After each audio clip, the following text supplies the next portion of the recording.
taniko kiwon kare ka kiyaye kanka ka daina taba abin da muke so. Siyasa ra'ayi ce, kai ra'ayinka mi ra'ayinmu.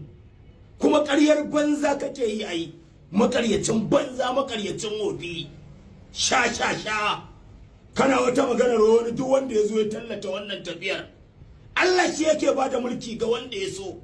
Allah ya fi ka sanin karatun bebe. To ka kiyaye kanka. Ka kalle ni da kyau ka san ni.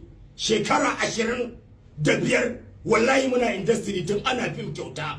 Tun ana cewa Alin Huwait a bakin hanya.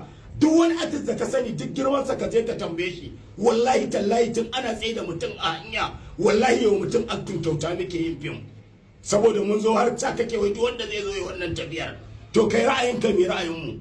Kai ka san da na san ka. Kuma ka san me kake a industry ni ina sani ko. To wallahi ka kiyaye kanka. Ka ja bakinka kai shiru kuma ka kiyaye haduwan mu da kai. Na rantse da Allah. Barowar kama daga Jos din ai mun san komai. Ka kiyaye kanka. Mu muna Tinubu kuma mu yan Tinubu ne. Duk wanda yake son Tinubu muna son sa, wanda baya son Tinubu kuma ba ma son sa. Ai siyasa ra'ayi ce. Ka kiyaye kanka. Ka san na san ka. In kuma kere yana yawo zabo yana yawo. Dan girman manzon Allah sallallahu alaihi wasallam mu haɗu.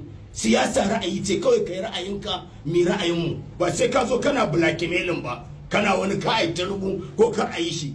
Ka fi sanin Allah karatun bebe. Muna yin Tinubu.